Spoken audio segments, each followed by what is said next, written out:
नागपुर में धार्मिक संस्था के नाम पर क्यूआर कोड से चंदा इकट्ठा कर उसे निजी बैंक खाते में ट्रांसफर करने का चौंकाने वाला मामला सामने आया है। एटीएस की सतर्कता से यह फर्जीवाड़ा उजागर हुआ है। इस मामले के आरोपी खुद को दारुल उलूम गौसिया इंतजामिया संस्था से जुड़ा बताते हैं।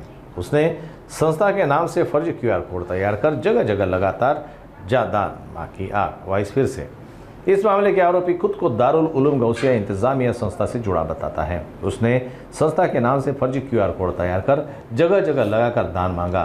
क्यूआर कोड पर एक निर्माणाधीन इमारत की फोटो लगाकर लोगों को गुमराह किया गया। एटीएस को शक होने पर जब एक कर्मचारी ने 50 रुपये दान किए तो रकम संस्था के बजाय आरोपी की कंपनी स्टार कंप्यूटर सॉल्यूशंस के खाते में गई। जांच में पता चला कि बीते 2 वर्ष में इस खाते में करीब 68,60,000 रुपये जमा हुए हैं।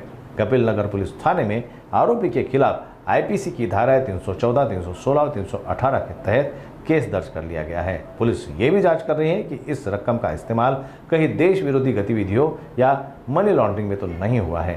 राज्य भर में इस तरह के मामलों की बढ़ती घटनाओं को देखते हुए एटीएस ने धार्मिक स्थलों और चंदा मांगने वालों क्यूआर कोड की सघन जांच के निर्देश दिए हैं।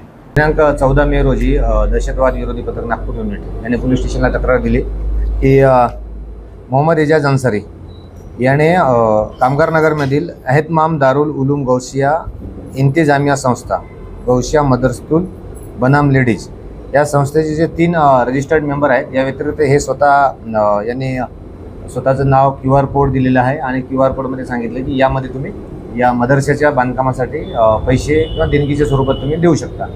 मागच्या 2 वर्षांमध्ये साधारणतः 68 लाखाचं या खात्यात ट्रान्झॅक्शन झालेलं आहे आणि या ट्रान्झॅक्शन कोणत्या स्वरूपात झालं, काय झालं हे याचा तपास सुरू आहे। सध्या एकच आरोपी आहे आणि यामध्ये अजून आरोपी जर वाढले तपासामध्ये तर आपल्यामध्ये त्या माहिती दिली जाईल आणि सदरचा फंड जो आहे हा कुठून झालेला आहे आणि या फंडाचा याने काय उपयोग केला याचा तपास चालू आहे।